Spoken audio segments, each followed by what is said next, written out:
2010 წლიდან ვთესავს იმ.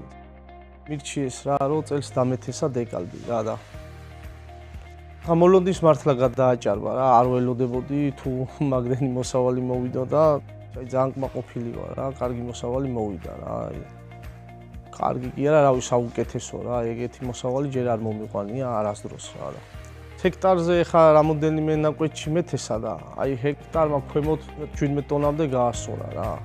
აქეთა მხარეს გვითესია ცოტა გრძელვადიანი, ეს არის დეკალბის ჯიშის იგივე ნომერი არის 59-11. აქ უფრო მეტი მოლოდინი გვაქვს, გაცილებით ალბათ 2-3 ტონით მეტს ავიღებთ, 15 ტონამდე ვარაუდობ. ნუ მეტ ფართობზე ვთესამ ძირითადად სიმინდებს. ტიწილი მაქვს დეკალბის, ესე იგი აგროსფეროსი. არის ჯიშები, რომელიც აგროსფეროს ეს მე 48-12 ჩემთვის ჩემ ნიადაგში უპირატესობას ვანიჭებ. განსაკუთრებით მომეწონა, იმიტომ რომ გვიანებით დავთესე, სადღაც 2 მაისს დავთესე, რო თქვა ზუსტად 2 მაისი იყო. სხვათა შორის ადრეს შემოვიდა ამ გოლებსაც გაუძლო, მეგონა კიდე დააგვიანებდა, უკვე ავიღე ერთი კვირის აღებული მაგ და შედეგიც ძალიან მაგრამ მომეწონა, მაგ ჯიშებთან შედარებით ყველასგან რა, როგორც გელვადიან. ჯიშს ახასიათებს გვალვასთან მიმართებაში მაღალი მდგრადობა, ასევე აქვს ტენის მაღალი გაცემის უნარი, დაავადების მიმართ არის ძალიან მდგრადი. დავთესეთ იმის გამო, რომ გვალვის მიმართ არის ძალიან გამძლე.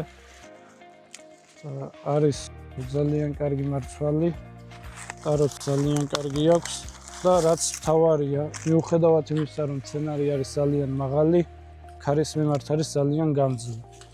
ვიყო ქარები, მაგრამ ხედავთ, რომ არც ერთი ძირი წაქცეული არ არის რა, ყველა ჩვეულებრივ დგას. იქაც ძალიან კარგი მოლოდინები გვაქვს, სხვილი ტაროა, ძალიან 20 რიგიანი არის და ალბათ 16 ტონამდე სავარაუდოდ ავა ის ჯიში.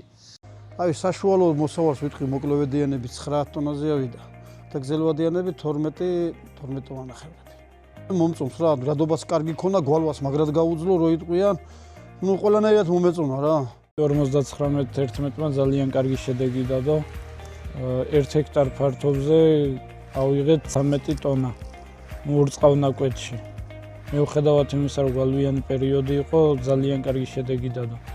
სხვა ფერმერებმაც ნახონ რა, ეხა თუ თლიან ფართობში არ დათესავენ, თავის თვალით ეხა ნახონ და დათესონ რაღაც ნაწილი და შედეგს რო ნახავენ, მერე დაწმუნდებიან თვითონ.